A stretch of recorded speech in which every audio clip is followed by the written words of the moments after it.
开生，刀以前，你开刀以前你自己的感觉怎么样？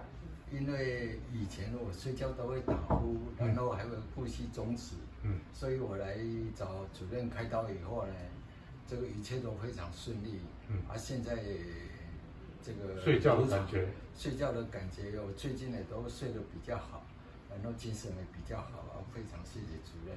那早上起来的话，嘴巴也比较不会干了嘛，对不对？你教我这一招也很好，很管用喉咙也比较不会痛，整个精神都改善很多了嘛。对，